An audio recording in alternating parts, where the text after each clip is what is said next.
மாண்புமிகு உறுப்பினர் தளவாய் சுந்தரம் அவர்கள். மாண்புமிகு பேரவைத் தலைவர்களே, பார்லிமெண்ட் நம்ம சட்டசபையில் எப்படின்னா மினிஸ்டர் பதில் சொல்லிச்சுமே டயாஸில் ஆஃபீஸர்ஸ் இருக்கணும். நான் ஹெல்த் டிபார்ட்மெண்ட்டில் பார்த்தேன், ஹெல்த் சேரிட்டி மட்டும் தான் இருக்காங்க. ரெவன்யூ டிபார்ட்மெண்ட்டில் காலம்புற பார்த்தா யாரும் இல்லை. இப்போ தான் வந்திருக்காங்க தலைவரை. இப்போ நான் உங்களுக்காண்டி பேசுகிறேன். நான் 2 ட்ரிப்பு 2 கேள்வி கேட்டேன். லாக் நான் இங்கே திருப்பி நான் சொல்லுவேன். நான் ஸ்பீக்கர் தான் சொல்லுவேன். பேக்லாக் இருக்குங்க. இது வரையும் அவங்க பேக்லாக் ஏதாவது உங்களுக்கு பதில் கொடுத்துருக்காங்களா? தயவு செய்து பதில் உரை கொடுக்கச்சமா ஆஃபீஸர்ஸ் வந்து உட்கார சொல்லுங்க. மாண்புமிகு அமைச்சருடைய பதில் உரை. மாண்புமிகு பேரவைத் தலைவர் அவர்களே, மக்கள் குரலே மகேஷன் குரல் என்று பேரறிஞர் அண்ணா அவர்கள் பொன்மொழிகளுக்கேற்ப உண்மையான மக்களாட்சி நடத்தி கொண்டிருக்கும் மாண்புமிகு முதல்வர் வெற்றி தளபதி அவர்களை வணங்கி என்னுடைய உரையை துவங்குகிறேன். இந்திய நாடு சுதந்திரம் பெறுமா என்று நினைத்து கொண்டிருந்த மத்தியில் ஆனந்த சுதந்திரம் அடைந்து விட்டோம் என்று சுதந்திரத்திற்கு முன்பே பாடினார் மகாகவி பாரதியார். அவர் ஒரு தீர்க்கதரிசி. அதே போல தமிழக வெற்றி கழகம் வெற்றி பெறுமா? அண்ணா ப்ளீஸ், அப்புறம் கடைசியில் வெற்றி பெறுமா?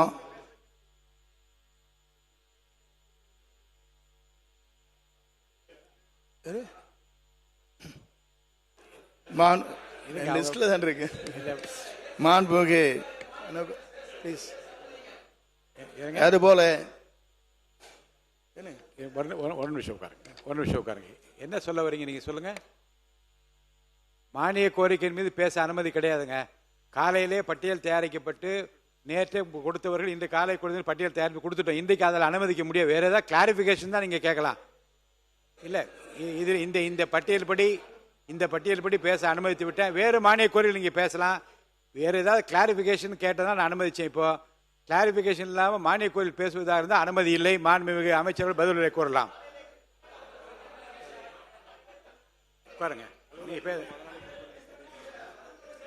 மாண்புமிகு அமைச்சர் நீங்க பதிலுரை.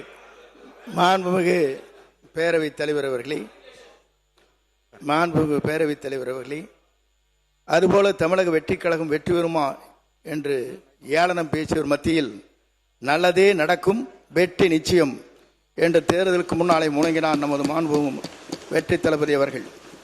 மகாகவி பாரதியை போல மக்கள் போற்றும் மாண்புமிகு முதலமைச்சர் தீர்க்கதரிசி. நாளுக்கு நாள், நிமிடத்திற்கு நிமிடம், நொடிக்கு நொடி சாதனை படைக்கின்ற சரித்திரம் படைத்துக் கொண்டிருக்கிற தலைவராக இருக்கிறார். புரட்சி தலைவர் மற்றும் புரட்சி தலைவர் அம்மா ஆகியோருடைய அரசியல் பணித்தவன் நான். என்னை அன்பால் அரவணைத்து எனக்கு இதயத்தில் இடமளித்து மாண்புமிகு தமிழக முதலமைச்சர் அவர்களுக்கு கோடான கோடி நன்றியை நான் முதலில் தெரிவித்துக் கொள்கிறேன்.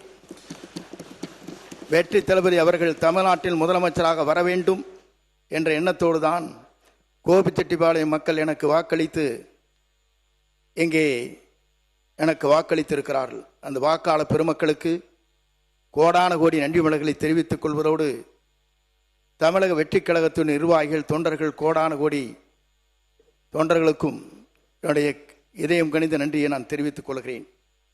நான் இன்று மாமன்றத்தில் வருவாய்த்துறை அமைச்சராக உரையாற்றுகிறேன் என்றால் அதற்கு காரணமே மாண்புமிகு முதல்வர் வெற்றி தளபதி அவர்கள் அன்பும் அரவணைப்பும் தலைமை பண்பும் தான் என்பதை நான் இந்த நேரத்திலே சுட்டிக்காட்ட விரும்புகிறேன். இந்த தருணத்தில் மாண்புமிகு முதலமைச்சர் வெற்றி தளபதி அவர்கள் எனது நெஞ்சார்ந்த நன்றியை தெரிவித்துக் கொண்டு மானிய கோரிக்கையின் மீது உரையாற்ற தொடங்குகிறேன். மாண்புமிகு பேரவைத் தலைவர் அவர்களே, வருவாய்த்துறை என்றால் வருவாய் ஈட்டுகின்ற துறை. ஆனால் இன்று இது சேவைத்துறையாக மாறியிருக்கிறது. குறிப்பாக வருவாய்த்துறையை பொறுத்தவரையிலும் இங்கே கேட்கின்ற போது சான்றிதழ்கள் எப்படி உரிமை சான்றிதழ்கள் வழங்கப்படுகிறது என்று குறிப்பிட்டு காட்டினார்கள். 26 சான்றிதழ்கள் இருக்கிறது. ஜாதி சான்றுகள், வருமான சான்றுகள், இருப்பிடச் சான்றுகள், முதல் தலைமுறை பட்டதாரி சான்றிதழ், கணவனால் கைவிட்டோர் சான்றிதழ், விவசாய வருமான சான்றிதழ், கலப்பு திருமண சான்றிதழ், விதவைகள் சான்றிதழ், வேலையில்லாதவர் என்பதை காண சான்றிதழ், குடிப்பெயர் சான்றிதழ், சிறு குறு விவசாயிகள் சான்றிதழ், இயற்கை இடர்பாடுகளில் சான்றிதழ், இழந்த உதவி செய்யும் சான்றிதழ், திருமணமாகாத என்பதற்கு சான்றிதழ், ஆண் குழந்தை இல்லை என்பதற்கான சான்றிதழ், வாரிசு சான்றிதழ், அதேபோல வசிப்பிட சான்றிதழ், அடகுவணி உரிமை என்று 26 இங்கே நம்முடைய சான்றிதழ் வழங்குகிற நிலை இருக்கிறது. ஆகவேதான் இங்கே குறிப்பிடுகிற போது இங்கே குறிப்பிட்டார்கள். மாண்புமிகு தமிழகத்தினுடைய முதல்வர் இந்த துறைக்கிட்டிருக்கிற கட்டளை ஒன்றே ஒன்றுதான். 26 வகையான சான்றிதழ்களை 15 நாட்களுக்குள் முடிக்கப்பட வேண்டும் என்பதுதான் அவருடைய தலையாய கடமையாக இருந்து அந்த பணிகளை ஆற்றிடல் வேண்டும் என்று உத்தரவு வழங்கியிருக்கிறார். அதன் அடிப்படையிலே தான் இந்த தமிழ்நாட்டை பொறுத்தவரையிலும் இன்று தமிழ்நாட்டிலே வாழுகிற மக்களுடைய நலன் கருதித்தான் 100 நாட்களில் 39,20,620 சான்றிதழ் வழங்கிய வரலாறு தமிழ்நாட்டில் இன்றைக்கு நடைபெற்றிருக்கிறது என்பதை நான் இந்த நேரத்திலே தெரிவித்துக் கொள்கிறேன். கனிவள பாதுகாப்பு, மணல் கடத்தல் போன்ற இந்த பணிகளை ஆற்றுகிற போது வருவாய்த்துறை அலுவலர்களுக்கு ஏற்படுகிற இடர்பாடுகள், அதே நேரத்தில் உயிர் சேதங்கள், இதை தடுக்க வேண்டும் என்று நீண்ட நெடுங்காலமாக வருவாய்த்துறையில் இருக்கிற அலுவலர் பெருமக்கள் வேண்டுகோள் வைத்துக் கொண்டிருக்கிறார். அதற்கும் இந்த அரசு உடனடியாக நடவடிக்கை மேற்கொள்வதற்காக அறிவிப்பிலே அதை வெளியிட்டிருக்கிறோம் என்பதை நான் இந்த நேரத்திலே மகிழ்ச்சியோடு நான் தெரிவித்துக் கொள்கிறேன். உழவர் பாதுகாப்பு திட்டம் என்பது இன்றைக்கு உழவர்கள் இன்றைக்கு உழுது கொண்டிருக்கிற விவசாயிகளுடைய நலன் கருதித்தான் 100 நாட்களில் 17,320 பேர்களுக்கு பயனடையும் வகையில் 2 மடங்கு சாதனைகள் இன்றைக்கு தமிழ்நாட்டிலே படைக்கப்பட்டிருக்கிறது என்பதை நான் இந்த நேரத்திலே தெரிவித்துக் கொள்கிறேன். இதற்கு முன்னாலே இருந்த ஆட்சியாளர்கள் 8,000க்கும் மேற்பட்டவர்கள் தான் இங்கே இதனால் பயனடைந்திருக்கிறார்கள். இதேபோல ஓராண்டு காலத்தில் 100 நாட்களிலே 17,320 பேர் பயனடைந்துள்ளார்கள் என்பதை மகிழ்ச்சியோடு நான் தெரிவித்துக் கொள்கிறேன்.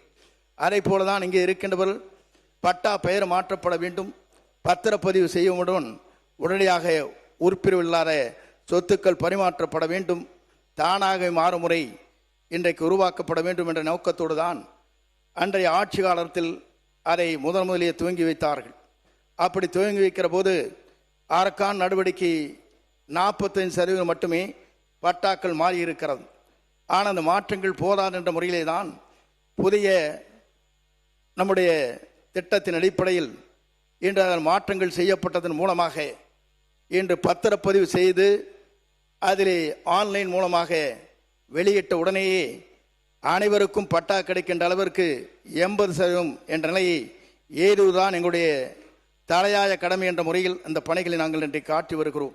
அதிலே பத்திரப்பதிவுத்துறை, தகவல் தொழில்நுட்பத்துறை மூன்றும் இணைந்து அந்த பணிகளை மேற்கொள்வதன் மூலமாக 45% பேர் பதிவு செய்த உடனேயே பத்திரப்பதிவு அங்கே இருக்கிற இங்கே பத்திரப்பதிவு செய்தவுடன் செய்து முடித்த உடனே அவர்களுக்கு பட்டா வழங்குகிற ஒரு வரலாறு இன்று தமிழ்நாட்டிலே உருவாக இருக்கிறது என்பதை நான் இந்த நேரத்திலே மகிழ்ச்சியோடு நான் தெரிவித்துக் கொள்கிறேன்.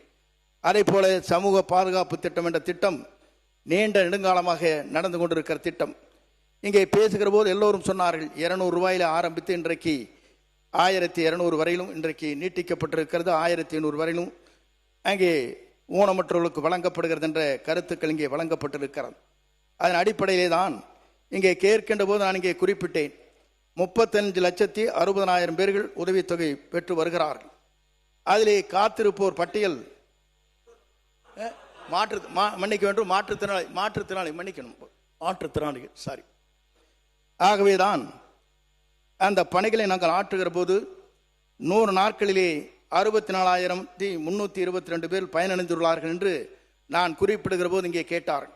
அதற்கு ஒன்றை சொல்ல விரும்புகிறேன். இன்றைக்கு இங்கே இருக்கிற சமூக பாதுகாப்பு திட்டத்தில் கிடைக்கின்ற நிலை 1000 ரூபாய். ஆனால் மக்கள் விரும்புவது வேறு. மாற்றங்கள் மாறி இருக்கிறதே தவிர நாங்கள் கொடுக்கப்படுகிற தொகை இன்னும் 17,000 பேர்களுக்கு வழங்குவதற்கு வாய்ப்புகள் இருக்கிறது. அந்த வாய்ப்புகள் நீங்கள் பயன்படுத்திக் கொள்ள வேண்டும் என்று இந்த நேரத்திலே நான் தெரிவித்துக் கொள்கிறேன். ஆகவே இந்த துறையை பொறுத்தவரையிலும் இன்றைக்கு சிறப்பான முறையில் இந்த பணிகளை சீரோடும் சிறப்போடும் செய்து வருகிறது என்பதை நான் இந்த நேரத்திலே மகிழ்ச்சியோடு நான் தெரிவித்துக் கொள்கிறேன். இயற்கை பேரிடல் என்று சொல்லுகிற போது இதற்கு முன்னாலே பேசிய அனைத்து உறுப்பினரும் இங்கே குறிப்பிட்டார்.